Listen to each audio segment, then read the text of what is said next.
بسم اللہ الرحمن الرحیم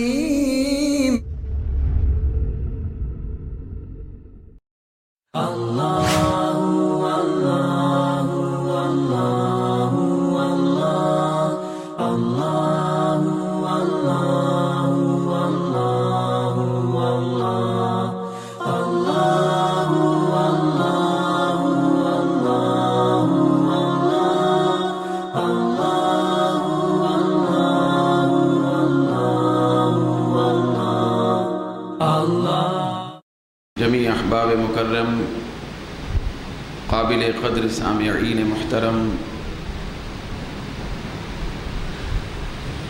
قرآن مجید کے سورہ بقرہ کی جو آیت کریمہ آپ کے سامنے پڑھنے کی سعادت حاصل ہوئی،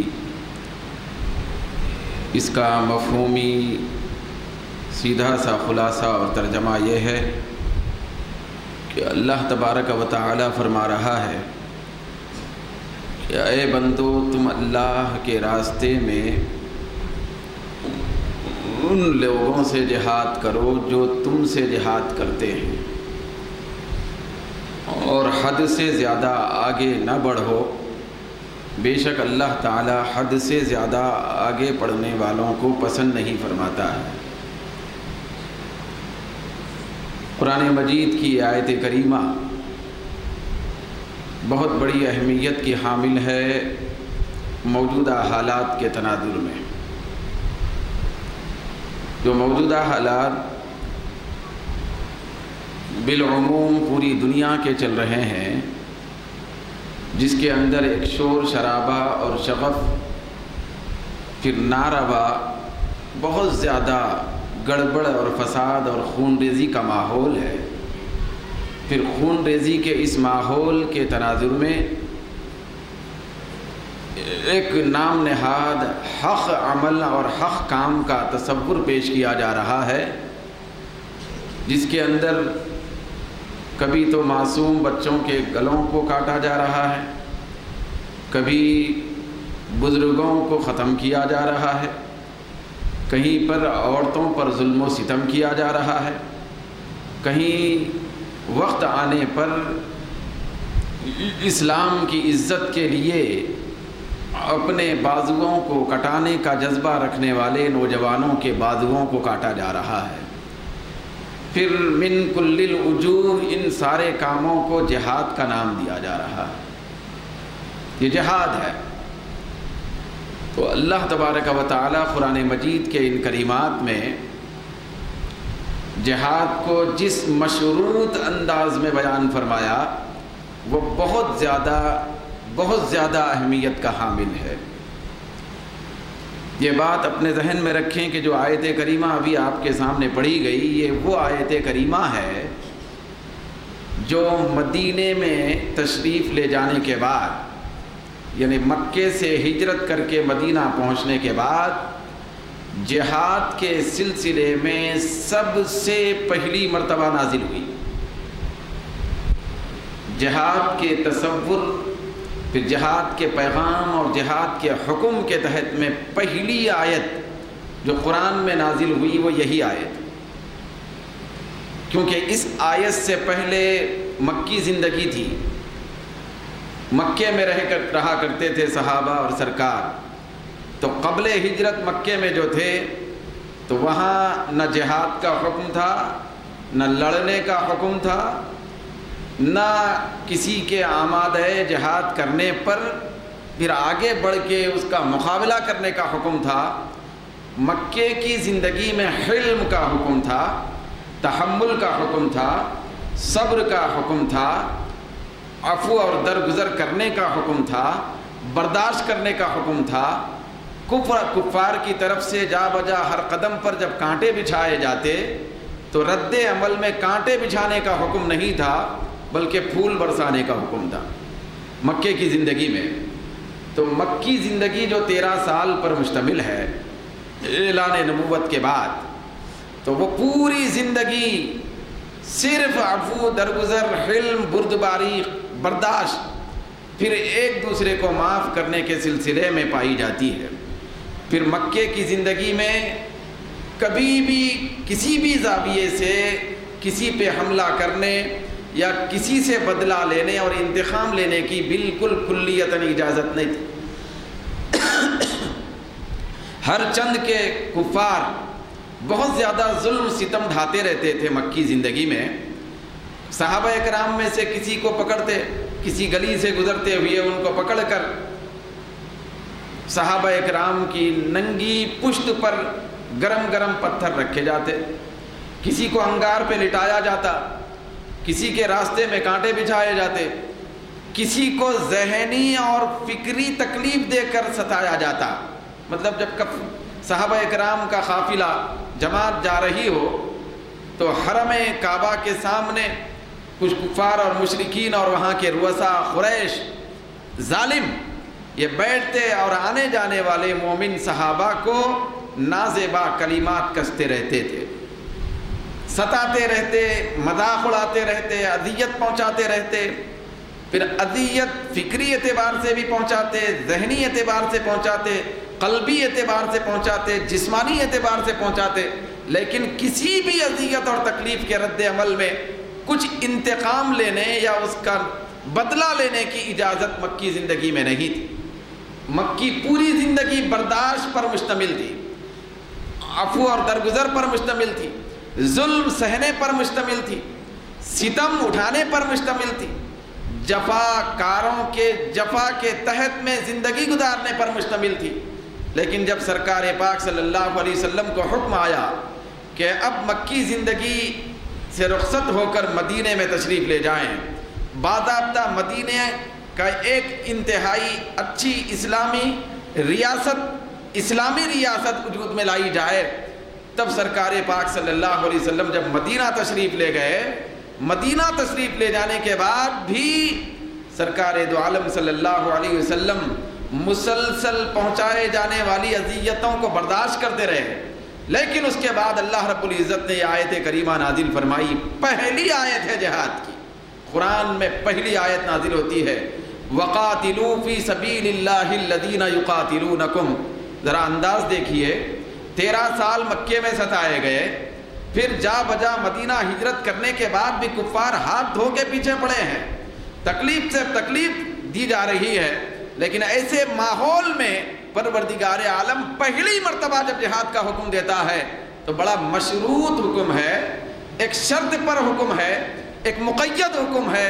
پروردگار عالم فرما رہا ہے وَقَاتِلُوا فِي سَبِيلِ اللَّهِ الَّذِينَ يُقَاتِلُونَكُمْ، اے ایمان والو تم اللہ کے راستے میں جہاد کرو، مگر اس وقت اور ان سے کرو جو تم سے جہاد کرنے کے لیے آ رہے ہیں، جو تم سے جہاد کرنے کے لیے نبرد آزما ہیں، جو تمہارے مقابلے میں آ کر جہاد کرنے کے سلسلے میں تم کو للکار رہے ہیں، تو اس شرط پر تم بھی اب جہاد کرنے کے لیے تیار ہو جاؤ۔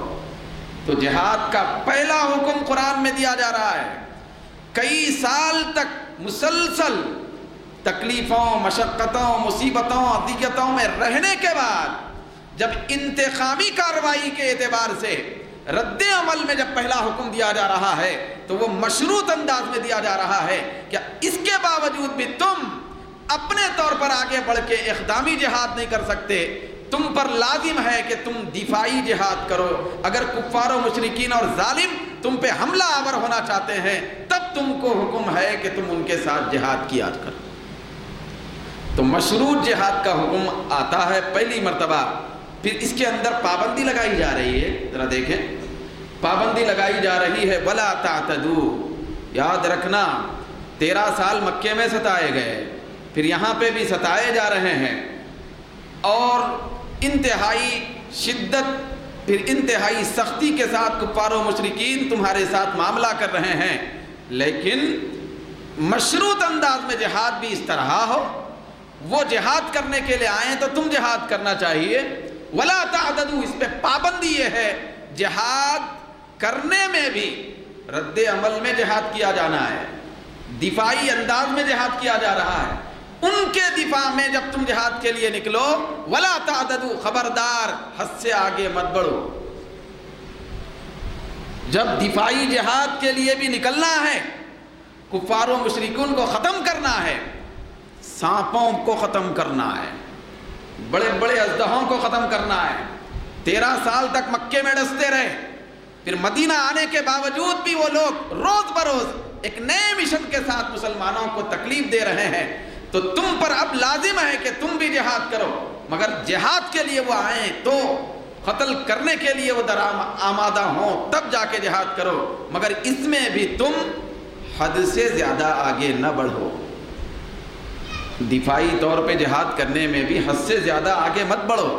ان اللہ لا يحب المعتدین، یاد رکھنا دشمنوں کے ساتھ، برسوں کے مخالفین کے ساتھ، برسوں تکلیف دینے والوں کے ساتھ جب تم دفاعی موقف میں جہاد کرنے کے لیے آ رہے ہو تو حد سے زیادہ آگے نہ بڑھیں۔ کیوں؟ اس لیے کہ اللہ تعالیٰ حد سے زیادہ آگے بڑھنے والوں کو پسند نہیں فرماتا ہے۔ اتنی کنڈیشن کے ساتھ جہاد کا پہلا حکم آ رہا ہے، آپ اندازہ لگائیں۔ پھر پورے مفسرین لکھتے ہیں کہ یہ حد سے زیادہ آگے مت بڑھو کا کیا مطلب ہے؟ دوستو، یہ قرآن اور اسلام ہے۔ جہاد کا پہلا حکم، پہلی آیت، پہلے کلمات نازل کیے جا رہے ہیں پوری قید کے ساتھ، پوری شرطوں کے ساتھ، ایک انتہائی اعتدال کے ساتھ، توازن کے ساتھ، اس طرح اس کے اندر بھی حد سے زیادہ تحمل ہے، برداشت ہے اور عفو درگزر ہے۔ وہ یہ کہ تم حد سے زیادہ آگے نہ بڑھو۔ مفسرین نے فرمایا حد سے زیادہ آگے نہ بڑھو کا مطلب یہ ہے کہ تم بچوں کو قتل مت کرو، پھر عورتوں کو قتل مت کرو، ضعیف اور بوڑھے لوگوں کو قتل مت کرو، اور تم سے جو ٹکراؤ میں نہیں ہے ان کو قتل مت کرو، جس کو معلوم ہی نہیں ہے کہ ظلم کدھر سے ہو رہا ہے، وہ جا رہا تھا اس کو پکڑ کے قتل کر دیے۔ تو پورے مفسرین نے لکھا کہ یہاں حد سے زیادہ آگے نہ بڑھو کا مطلب بچوں کو قتل مت کرو کبھی بھی، پھر عورتوں کو قتل مت کرو۔ پھر جہاد کیسے ہو رہا ہے؟ جہاد مدافعات میں ہو رہا ہے، مطلب ان کے رد عمل میں ہو رہا ہے۔ وہ جہاد کے لیے اکسا رہے ہیں، وہ ظلم پہ ظلم کر رہے ہیں، تو ان کو روکنے کے لیے، کیونکہ کبھی کبھی ضرورت پڑتی ہے کہ سانپ کو ختم کر دیا جائے، سانپوں کو ختم کرنے کی ضرورت پڑتی ہے، ورنہ وہ ڈسے گا۔ تو 13 سال تک تو وہاں ڈستے رہے سانپ، مگر جب پہلا حکم آیا تو اتنی کنڈیشن کے ساتھ کہ تم حد سے زیادہ آگے نہ بڑھو، خبردار عورتوں پہ ظلم نہ، عورتوں کو اپنا شکار نہ بناؤ، پھر بچوں کو، معصوم بچوں کو قتل مت کرو۔ کس کے؟ کفار کے۔ 13 سال تک ظلم ڈھانے والے لوگوں کے بچوں کو قتل مت کرو، پھر ان کے خواتین پر حملہ مت کرو، پھر ان میں سے جو بوڑھے لوگ ہیں ان پہ حملہ مت کرو۔ یہ ولا تعتدو کا مطلب ہے۔ پھر یہاں ایک حدیث شریف ہے، کئی کتابوں میں حدیث آئی ہے، مسلم وغیرہ میں، بڑی قابل غور بات ہے۔ سرکار کے لیے جب حکم آیا کہ جہاد کرو، اب ان لوگوں سے آپ لڑ سکتے ہیں جو آپ سے لڑنا چاہتے ہیں، جو آپ کے راستے میں کانٹے بچھا رہے ہیں، اتنی کنڈیشنوں کے ساتھ لڑ سکتے ہیں، جہاد کر سکتے ہیں، کریں۔ تو جب یہ موقف آیا تو آقائے دو جہاں صلی اللہ علیہ وسلم رحمت للعالمین جب جہاد میں کسی لشکر کو روانہ فرماتے، سارے اہل لشکر کو جمع کرتے تھے۔ جمع کرنے کے بعد ان میں سے ایک کو جب سپہ سالار بناتے تو سپہ سالار کو سامنے کھڑا کر دیتے۔ سرکار، سارا لشکر سامنے کھڑا ہے، خاص طور پہ سپہ سالار جو ہوتے ان کو متنبہ کر کے فرماتے تھے کہ خبردار کسی بچے پہ ہاتھ آگے نہ بڑھانا،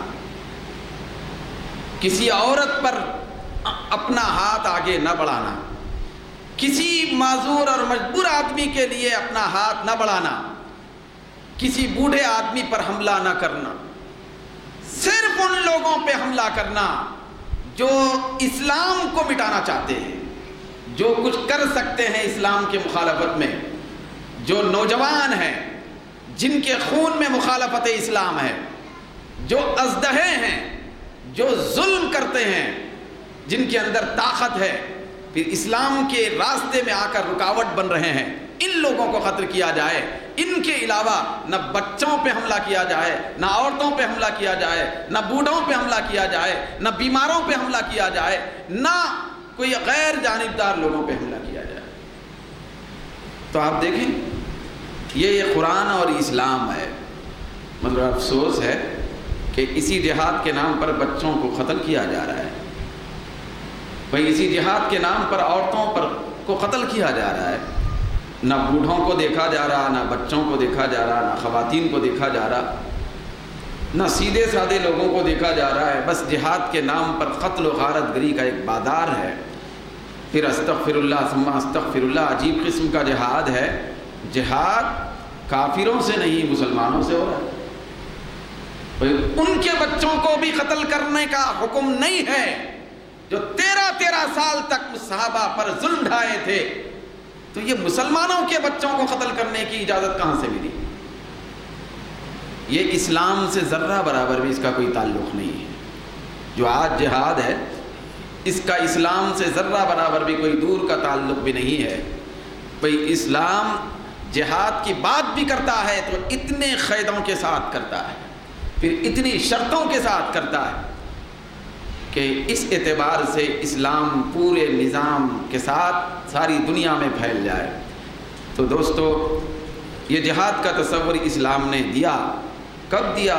13 سال ظلم سہنے کے بعد دیا۔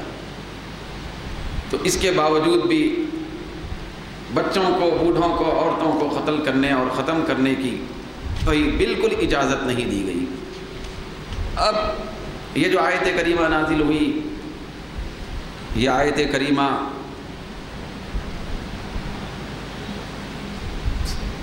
ایک خصوصی واقعے کے تحت میں نازل ہوئی۔ سن 6 ہجری میں، یعنی سرکار جب مکے سے مدینہ ہجرت فرمائے تو اس کے بعد ہجرت کرنے کا 6واں سال چل رہا تھا۔ مہینہ ذوالقعدہ کا تھا، ذوالقعدہ کا مہینہ تھا۔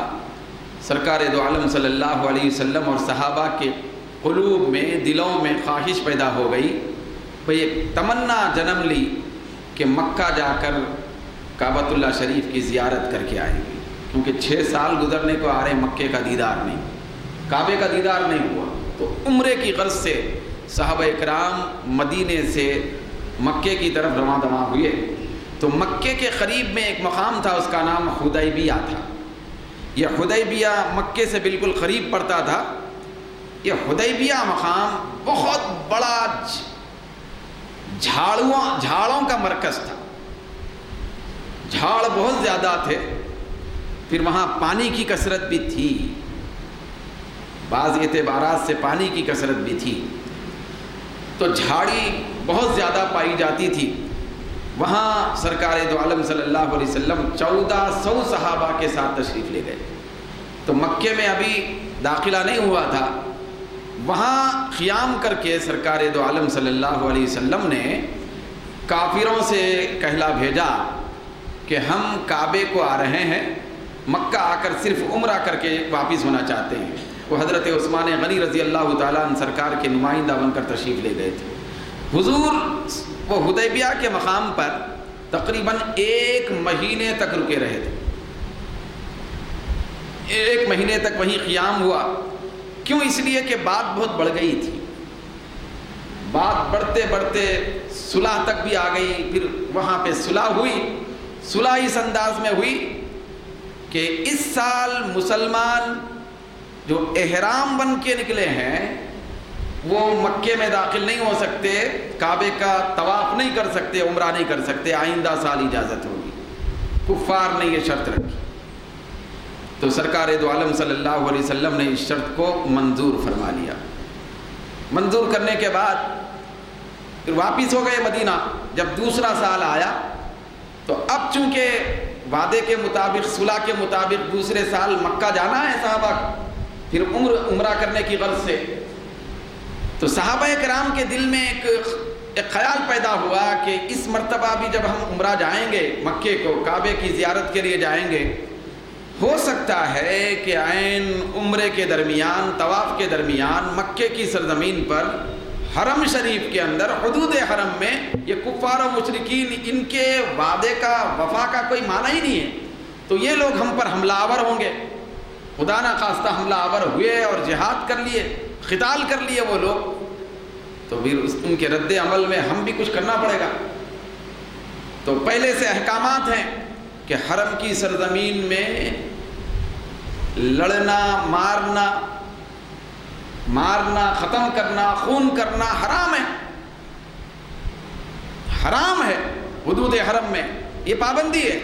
ہم جب جائیں گے اب اس سال، کفار اگر حملہ آور ہو جائیں تو ہم کیا کریں؟ اس کشمکش میں صحابہ کرام تھے، تو اللہ رب العزت نے آیت کریمہ نازل فرمائی کہ اے میرے نبی کے وفادار غلاموں، اگر تم کعبے میں بھی ہو، حدود حرم میں ہو، لیکن ایسی صورت میں تم تو پرامن ہو، کفار اور مشرکین وعدہ وفا نہ کرتے ہوئے ظلم کے ساتھ تم پہ حملہ آور ہو جائیں، تو تم کو اجازت ہے میری طرف سے، اللہ نے فرمایا تم کو اجازت ہے کہ تم کعبے کے اندر بھی کافروں سے جہاد کر سکتے ہو۔ پروردگار عالم نے اجازت عطا فرمائی اس وقت صحابہ کو، مگر اس وقت بھی سرکار اللہ رب العزت نے کنڈیشن لگائی، وہ اگر جہاد قتال کریں، لڑیں، تب کہیں تم جا کے جہاد کرو، پھر اس میں بھی حد سے زیادہ آگے نہ بڑھو۔ تو اس اعتبار سے اللہ رب العزت نے آیت کریمہ نازل فرمائی۔ پھر جہاد اللہ کے راستے میں ہوتا ہے، یہ بھی بڑی قید ہے، وَقَاتِلُوا فِي سَبِيلِ اللَّهِ، یعنی اللہ کے راستے میں جہاد، یعنی اللہ کی رضا کے لیے جہاد، پھر اللہ کی خوشی کے لیے جہاد ہو، یہ اپنے نفس کی تسکین کے لیے، بہادری بتانے کے لیے، یا اپنی جماعت کو دنیا کے اندر غالب بتانے کے لیے، کنٹرول مسلط کرنے کے لیے جہاد نہ ہو، صرف اللہ کے راستے میں، اللہ کی رضا کے لیے جہاد۔ پروردگار عالم نے فرمایا کہ میرے راستے میں جہاد کیا کرو، مجھے خوش کرنے کے لیے جہاد کیا کرو۔ یہاں پہ ایک میں واقعہ عرض کر کے اپنی بات کو آگے لے جانا چاہتا ہوں۔ حضرت سیدنا مولا علی رضی اللہ تعالی عنہ، یہ دیکھیے سرکار کے ساتھ رہنے والے صحابہ جہاد کرتے تھے، حقیقی مجاہد تو وہی تھے، بھئی ان سے بڑا نہ کوئی نمازی ہے نہ مجاہد ہے، جہاد کا حقیقی تصور تو ان کے پاس تھا، ان سے بڑھ کر کون جہاد کے تصور کو جان سکتا ہے؟ حضرت مولا علی رضی اللہ تعالی عنہ جہاد میں ہے، تو اتنے میں ایک شخص، ایک بہت بڑے پہلوان سے مقابلہ ہو رہا ہے حضرت علی کا۔ وہ پہلوان جب آمنا سامنا ہو جاتا ہے پہلوان سے، تو حضرت مولا علی اس پہلوان کو پٹک دیتے ہیں اور اس کے سینے پہ سوار ہو جاتے ہیں۔ قریب تھا کہ خنجر چلائیں، ختم کر دیتے کافر کو، پورے اپنے کنٹرول میں ہے کافر میدان جنگ میں۔ ایسے انتہائی غالب انداز میں وہ کافر حضرت علی رضی اللہ تعالیٰ عنہ کے معاذ اللہ چہرے انور پر تھوک دیتا ہے۔ جیسے ہی وہ تھوکتا ہے، حضرت علی خنجر چلانے کے بجائے خنجر اٹھا کے اڑ جاتے ہیں، اس کا گلا نہیں کاٹتے۔ اب وہ شخص میدان جنگ میں پریشان ہوتا ہے، وہ بھی علی کے قابو میں آ گیا تھا، مکمل کنٹرول میں تھا، تو تعجب میں پوچھتا ہے کہ علی، آپ نے مجھے پچھاڑ دیا، میرے سینے پہ سوار ہو گیا، میں مغلوب ہو گیا، آپ غالب ہو گئے، خنجر چلا سکتے تھے، آپ خنجر اٹھا کے کیسے اڑ گئے؟ وجہ کیا ہے؟ تعجب ہو رہا مجھے۔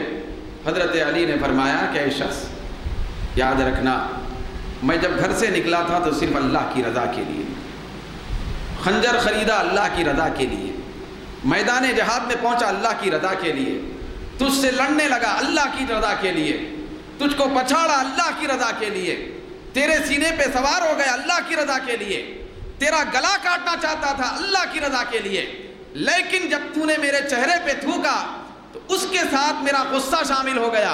اگر اس وقت خنجر چلاتا تو اللہ کی رضا کے لیے نہیں بلکہ غصے کی وجہ سے خنجر چلاتا۔ یاد رکھنا، کبھی کوئی مسلمان غصے کی وجہ سے کوئی کام نہیں کرتا، صرف اللہ کی خوشی اور رضا کے لیے کام کرتا ہے۔ کافروں کو قتل کرنا کسی مسلمان کی خواہش نہیں ہوتی، صرف اللہ کو راضی کرنا مسلمان کی خواہش ہوتی ہے۔ آپ دیکھیں اتنا بڑا تصور جہاد کا کون دے سکتا ہے؟ تو آج وقت کا تقاضا ہے کہ جہاد کے حقیقی تصور کو ہم سمجھنے کی کوشش کریں، جہاد کے حقیقی مفہوم سے ہم آشنا ہو جائیں۔ تو یہ ظاہری جہاد چل رہا ہے جس کے اندر کفار اور مشرکین جیسے اژدہاں اور کافروں کو کاٹا جاتا ہے، ضرورت کے وقت کاٹا جاتا ہے، قید کے ساتھ کاٹا جاتا ہے، یہ جہاد الگ ہے۔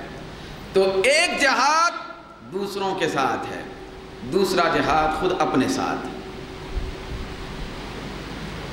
دوسرا جہاد خود اپنے ساتھ ہے۔ تو مفسرین نے فرمایا اور عرفاء نے فرمایا یہ جہاد دوسروں کو کاٹنے کا ہے۔ پھر ایک جہاد اس سے بڑا خطرناک ہے کہ اس جہاد کی طرح کوئی جہاد نہیں، وہ اپنے نفس کو کاٹنے کا ہے، وہ جہاد اپنے سے ہوتا ہے۔ مجاہد بھی وہی جس سے لڑ رہا ہے وہ بھی اسی میں، باہر کا کوئی دشمن نہیں، اندر کا دشمن ہے۔ تو ایک جہاد وہ ہوتا ہے جو کوئی آدمی نفس سے جہاد کرنے کے لیے تیار ہو، نفس سے جہاد کرتا ہے تو حقیقت میں وہی مجاہد اعظم بن جاتا ہے۔ حضرت علی میدان جہاد میں کافر سے جہاد کر رہے تھے، لیکن جب تھوکنے کے بعد خنجر چھوڑ کے اٹھ گئے تو یہ نفس سے سب سے بڑا جہاد آپ نے فرمایا، سب سے بڑا جہاد ہوا۔ پھر ہوا کیا؟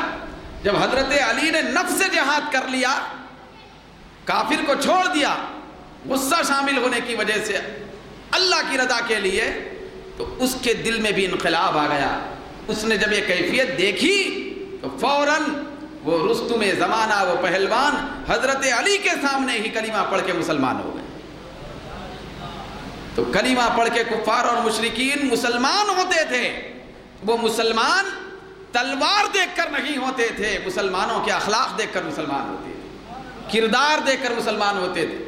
تو اللہ رب العزت نے جو فرمایا یاد رکھنا کہ تم اللہ کے راستے میں جہاد کرو، وہ اللہ کے راستے میں سب سے بڑا جہاد اپنے آپ سے کرنے کا ہے، وہ اپنے اندر کے دشمنوں سے کرنے کا ہے۔ حدیث شریف میں آیا کہ یاد رکھنا کہ شیطان تمہارے خون کے ساتھ تمہارے اندر دوڑتا ہے، شیطان تمہارے خون کے ساتھ اندر دوڑتا ہے۔ شیطان کتنا بڑا دشمن ہے؟ پروردگار عالم فرماتا ہے کہ ان الشیطان لکم عدو فاتخذوہ عدوا، بے شک شیطان تمہارا دشمن ہے، تم بھی اس کو دشمن بناؤ۔ کہیں اللہ نے فرمایا یہ تمہارا کھلا دشمن ہے؟ ہر جگہ شیطان کی دشمنی سے اللہ رب العزت نے متنبع فرمایا۔ تو اندر خون کے ساتھ دوڑنے والا ایک شیطان ہے، پھر اس کے ساتھ ساتھ اندر ایک خبیث بیٹھا ہوا ہے، اس کا نام نفس ہے، وہ نفس ہے۔ تو وہ نفس بھی بہت بڑا دشمن ہے۔ نفس اور شیطان سے جہاد کرنا یہ میدان کارزار میں جہاد کرنے سے بڑا زیادہ خطرناک ہے، بہت بڑا دشوار کن مسئلہ ہے، بہت بڑا دشوار۔ تو ایک طرف روح جو بندے کی ہوتی ہے وہ مومن ہے، روح مومن ہے، پھر اس کے ساتھ ساتھ نفس یہ کافر ہے، شیطان کافر ہے۔ اندر ہی اندر جہاد روح کا کافر اور نفس کے ساتھ چلتے رہتا ہے۔ بندہ جب پیدا ہوتا ہے تو کشمکش میں پیدا ہوتا ہے، بھئی انہی دو طاقتوں کے درمیان میں پیدا ہوتا ہے، ایک روح کی پاکیزہ طاقت، پھر ایک نفس و شیطان کی خبیث ترین طاقت۔ ان دونوں کے درمیان جو بندہ بچ کے روح کو ساتھ لے کر آگے بڑھتا ہے وہ مومن نہیں بلکہ اللہ کا ولی بن جاتا ہے، وہ اللہ کا ولی بن جاتا ہے۔ نفس سے جہاد کرنا پھر شیطان سے جہاد کرنا یہ معمولی کام نہیں ہے۔ بھئی ان کے مقاصد، ان کے ہتھ کنڈے، ان کے حملے دکھنے سے تعلق نہیں رکھتے، دکھا کے حملہ نہیں کرتے لوگ، یہ اندر ہی اندر حملہ کر دیتے ہیں۔ پھر آدمی کو نہ دنیا کا رکھتے ہیں، نہ دین کا، نہ آخرت کا، نہ قبر کا، مکمل طور پہ آدمی ختم ہو جاتا ہے۔ میدان جہاد میں جب گلا چڑھ کر کٹ جاتا ہے تو ایک مرتبہ کرتا ہے، لیکن یہ جو نفس و شیطان کے آگے جب کوئی آدمی کٹ جاتا ہے ہمیشہ کا رسوا ہو جاتا ہے، ذلت والا ہو جاتا ہے۔ تو نفس و شیطان سے جہاد کرنا یہ بھی بہت بڑا خطرناک جہاد ہے، یہ معمولی کام نہیں ہے، یہ معمولی کام نہیں ہے۔ تو اس میں سے ایک ہے حضرت سیدنا موسیٰ علیہ السلام کی بارگاہ میں ایک مرتبہ شیطان آیا، یہ ابلیس آیا، آ کے کھڑا ہو گیا۔ حضرت سیدنا موسیٰ علیہ السلام فرماتے ہیں کہ اے ابلیس کدھر آیا، ادھر کیا معاملہ ہے؟ تو شیطان اور ابلیس کہتا ہے بس ایسے ہی آپ سے ملاقات کے لیے آیا ہوں۔ تو حضرت موسیٰ علیہ السلام نے فرمایا اچھا ٹھیک ہے، ایک بات بتا کے چلے جا، بات حق پہ ہونا چاہیے، سیدھا سیدھا ایک بات بتا دے کہ تو انسان پر آسانی کے ساتھ کیسے حملہ کر سکتا ہے؟ تو ان میں سے کئی باتیں بتایا، میں ایک بات بتانا چاہتا ہوں، انسان پر آسانی سے حملہ کیسے کر سکتا ہے؟ تو شیطان کہنے لگا بس ایک بات ہے، اس کے ذریعے سے میں بالکل آسانی سے انسان کو قابو میں کر لیتا ہوں، وہ یہ ہے جب کوئی انسان اپنے کیے ہوئے گناہ کو بھول جاتا ہے، جب کوئی انسان، کوئی بندہ اپنے کیے ہوئے گناہ کو بھول جاتا ہے، یاد نہیں رکھتا، تو میں ایسے بندے کو آسانی سے دامے فریب میں لے لیتا ہوں۔ گناہ ہمیشہ یاد رہے کہ میں وہ جرم کیا تھا، میں فلاں جرم کیا تھا، رات بھر نماز بھی چل رہی ہے، ہر 2 رکعت کے بعد وہ گناہ یاد آ جائے، نماز یاد نہ رہے، گناہ یاد رہے، جرم یاد رہے۔ جرم یاد رکھنا یہ کامیابی ہے۔ ہم لوگ نیکیاں یاد رکھنے والے بن جاتے ہیں، نیکی یاد رکھتے ہیں۔ تو شیطان خود کہتا ہے جس کی نظر میں جرم یاد ہے، بس اس کے اوپر جو جرم کو بھول جاتا ہے، کر کے گناہ کو بھول جاتا ہے، یاد نہیں رکھتا، میں اس کے اوپر آسانی سے حملہ کر کے دوسرے گناہوں کا سلسلہ شروع کرتا ہوں، گناہ کراتے رہتا ہوں۔ حضرت سیدنا یحییٰ علیہ السلام کے پاس بھی آیا۔ تنبیہ الغافلین میں علامہ سمرقندی رحمۃ اللہ علیہ فرماتے ہیں یحییٰ علیہ السلام کی بارگاہ میں بھی شیطان آیا، شیطان۔ تو آپ سے بھی گفتگو جب ہوئی تو آپ نے اس سے پوچھا تیری نگاہ میں بھٹکانے کے اعتبار سے کتنے قسم کے بندے ہیں؟ بھئی ابلیس سے یحییٰ علیہ السلام پوچھ رہے ہیں۔ تو ابلیس کہتا ہے میری نگاہ میں 3 قسم کے بندے ہوتے ہیں، 3 قسم کے بندوں سے سابقہ پڑتا ہے ہماری کارکردگی میں۔ پہلا یہ کہ ایک طبقہ وہ ہے بندوں کا جو آپ جیسے لوگوں سے تعلق رکھتا ہے، یعنی انبیاء کرام اور صحابہ کرام اور بڑے بڑے لوگ، یعنی نبیوں کا معصوم لوگ ہوتے ہیں۔ تو ایک تو یہ طبقہ ہے، آپ بخوبی جانتے ہیں کہ آپ کی سرحد میں بھی ہم نہیں آ سکتے۔ تو ایک طبقہ تو ایسا ہے کہ جن کی سرحد میں جا ہی نہیں سکتے ہم، اب کبھی بھی بھول کے قدم نہیں رکھ سکتے۔ اور قرآن میں اللہ رب العزت نے فرمایا شیطان جب راندہ بارگاہ الہی ہوا تو یہ وہاں سے اعلان کر کے نکلا، شیطان خود، لَأُغْوِيَنَّهُمْ أَجْمَعِينَ، اے اللہ اب میں تیری بارگاہ سے دھتکارا جا رہا ہوں، میں ضرور سارے لوگوں کو بھٹکاؤں گا، الا عبادک منہم المخلصین، مگر ان میں سے جو خالص بندے ہیں تیرے، ان کو میں نہیں بھٹکا سکتا۔ وہ اعتراف کر کے نکلا، میں اللہ کے خاص بندوں کو نہیں بھٹکا سکتا، سرحد میں نہیں جا سکتا۔ تو وہ کہنے لگا کہ اے یحییٰ علیہ السلام، کچھ لوگ ایسے ہیں جو آپ کے قبیلے سے تعلق رکھتے ہیں جن کی سرحد میں ہم نہیں جا سکتے، کچھ لوگ ایسے ہیں، ایک صنف بندوں کی ایسی ہے کہ ان کو ہم ایسے ہی شکار بناتے ہیں جیسے بچوں کے ہاتھ میں بال ہوتا ہے، کبھی ادھر اچھالتے ہیں کبھی ادھر اچھالتے ہیں، پورا کنٹرول ہمارا چلتا ہے، پھر وہ ہمارے زیر نگوں اور ہمارے زیر تحت ہو کر وہ زندگی گزارتے ہیں، ہم جیسا چاہے ان کو پھراتے گھماتے ہیں۔ ایک طبقہ ایسا ہے، تو ان سے بھی سر کا درد نہیں ہے۔ مگر ایک تیسرا طبقہ ہے، وہ تیسرا طبقہ ایسا ہے کہ جس سے ہم کو پریشانی ہوتی ہے۔ پہلا طبقہ تو آپ جیسے لوگوں کا ہے، یہ تو معاملہ صاف ہے۔ دوسرا طبقہ تو پورا ہمارے کنٹرول میں ہے، یہ بھی معاملہ صاف ہے۔ تیسرا طبقہ ہمارے لیے بڑا شدید ہے۔ تو حضرت یحییٰ علیہ السلام نے پوچھا وہ کون سا طبقہ ہے؟ تو کہنے لگا وہ طبقہ ہے کہ ہم اس طبقے کو اپنے کنٹرول میں لینا چاہتے ہیں اور کچھ حد تک لے لیتے بھی ہیں، گناہ کراتے ہیں، جرم کرا دیتے ہیں، بھائی اللہ رسول کی نافرمانی کرا دیتے ہیں، معصیت کرا دیتے ہیں، مگر کیا کرنا، جیسے ہی ہم کوشش محنت کر کے لگاتار کوشش کر کے ان کو اپنے قابو میں لے کر گناہ کراتے ہیں، اس کے بعد وہ طبقہ حاضر ہو کر اللہ کی بارگاہ میں رو کے توبہ کرتا ہے، اللہ سے معافی مانگ لیتے ہیں۔ جیسے اللہ سے معافی مانگ لیتے ہیں ہماری پوری کوشش رائیگاں چلی جاتی ہے۔ تو ایسے طبقے سے ہم بڑے پریشان، یہ ایسے طبقے سے بہت زیادہ پریشان ہو جاتے ہیں۔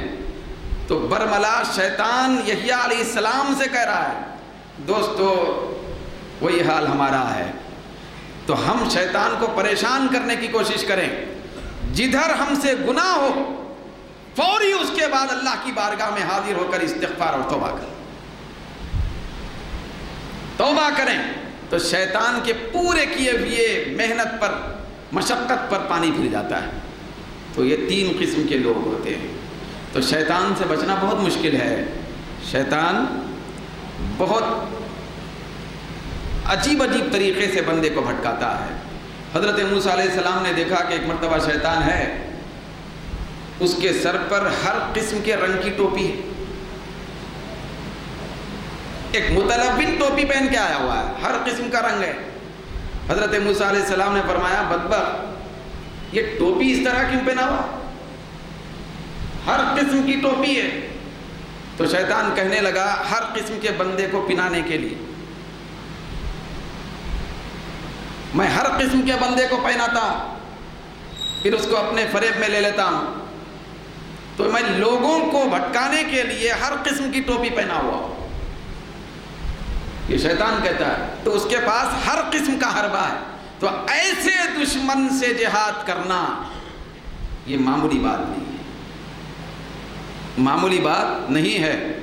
چنانچہ جب کوئی جہاد کر لیتے ہیں تو پھر ان لوگوں کی جو زندگی ہوتی ہے وہ بڑی پیاری ہو جاتی ہے، پھر ایسے دل میں اللہ تعالیٰ کی محبت اور اس کا عشق قائم ہو جاتا ہے، پھر شیطان کبھی بھی اس دل کے پاس آنا تصور نہیں کر سکتا، گھبراتا ہے ایسے بندوں سے جس دل کے اندر اللہ کے عشق کی آگ جل رہی ہے، اللہ کے عشق کی آگ جل رہی ہے۔